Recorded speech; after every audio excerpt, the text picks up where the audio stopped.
Hey, llama, red pajama, reads a story. A few years ago, I saw that there was a need. My 3-year-old daughter at the time was reading Thumbelina over and over again. And what we found was when we would read it, we'd have to change the storyline a little bit every single time. So, because I don't know if everyone here still reads Thumbelina, but she goes from being passed from like a frog to another person and another person. She never really has any choices in her life, and that's kind of not what I wanted to model for my kids.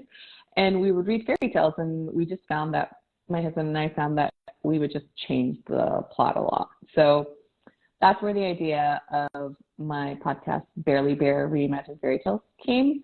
Is I started rewriting fairy tales. It's a spin on traditional fairy tales, but the characters are diverse. They are problem solvers, and they save themselves usually.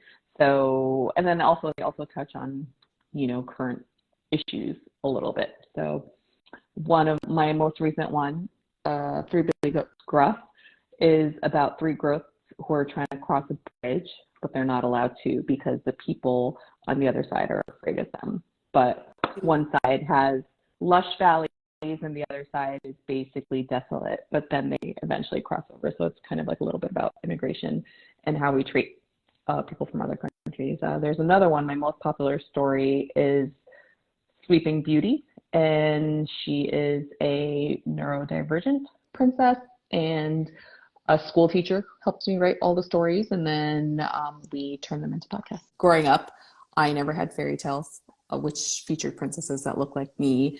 And now my daughter, who is 9, has so many role models that she can look up to for girls that look like her. My first story was about Princess and the Pea, and she lived in a tower, but all she wanted to do was read books. So instead of ending up being married to the prince, they go and discover the palace library together, and then they become friends, and then maybe they get married. You don't know, but that was kind of like the thread. Don't like reimagined princesses. If you don't like princesses of color, you don't have to read these fairy tales, but there are enough, you don't have to listen to these fairy tales, but there are enough people who do love them. And I think we hit like 200,000 listeners a few weeks ago. So that there is demand, and parents do want to share these stories with their children. Story with who?